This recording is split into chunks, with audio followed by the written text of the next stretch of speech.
Saya Christine, Senior Associate dari Metafor. Jadi saat ini kita berada di Sinarmas Office Land di lantai 27 untuk area eksekutifnya. Jadi proyek ini itu adalah area eksekutif dari Sinarmas Land, di mana Sinarmas sendiri merupakan perusahaan pengembang properti terbesar di Indonesia. Jadi dalam mendesain, saya mencoba menciptakan ruangan yang seimbang dari segi estetika, fungsi, maupun kenyamanan penggunanya. Tapi dalam konteks elegan dan juga profesional yang merepresentasikan karakter dari Sinarmas Land sendiri. Jadi di sini saya menampilkan tuh desain yang lebih modern, tapi itu at the same time dia warm dan juga welcome untuk si pengguna ruangannya. Material yang saya gunakan di sini itu adalah material-material alami. Jadi kayak wood, stone, dan juga metal yang menampilkan karakter dari desain yang modern, elegan itu sendiri. Dan palet color yang kita gunakan juga di sini tuh warna-warna yang lebih neutral.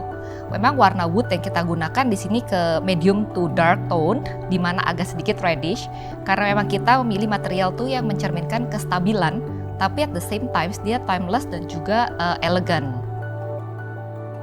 Dari segi pencahayaan sendiri, kita mengkombinasikan antara indirect lighting, yaitu untuk menciptakan suatu ambience yang lebih hangat, lebih welcome.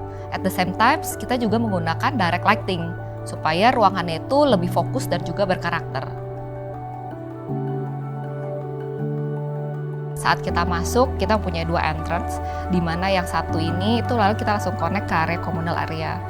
Jadi kenapa ruangan ini menjadi favorite saya? Karena ruangan ini itu adalah ruangan yang paling seimbang dari segi flexibility dan juga adaptasi dari sistem kerja yang profesional, tapi at the same time itu punya ruang yang lebih casual.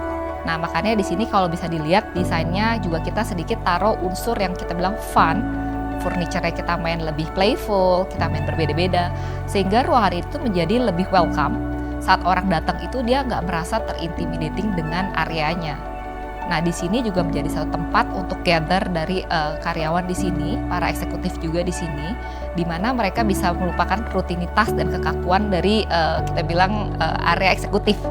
Makanya di sini kita banyak menampilkan kayak unsur-unsur warna, bentuk furniture yang lebih bermain, dan juga dari segi lighting, dan kita masukkan juga unsur landscape. Jadi kuncinya itu adalah keseimbangan antara estetika dengan fungsi dan kenyamanan dari ruangnya. Sebagai contoh itu adalah area meeting room, di mana kita memperhatikan dari segi estetikanya dalam konteks desain yang masih modern dan elegan, tapi at the same time kita mendukung untuk produktivitas dari setiap ruang ini. Contohnya di mana kita berintegrasi dengan sistem IoT di sini. Kita menampilkan di sini adalah teknologi yang saat ini di mana ruangan ini menjadi salah satu smart meeting room yang terintegrasi dengan teknologi saat ini. Design for Life buat saya adalah bagaimana menciptakan satu desain yang bermakna dan juga berfungsi mendukung kegiatan sehari-hari bagi penggunanya. Jadi bukan hanya mengenai indah ataupun tren, tapi lebih bagaimana desain itu bisa mendukung produktivitas, keseharian maupun emosi dari penggunanya.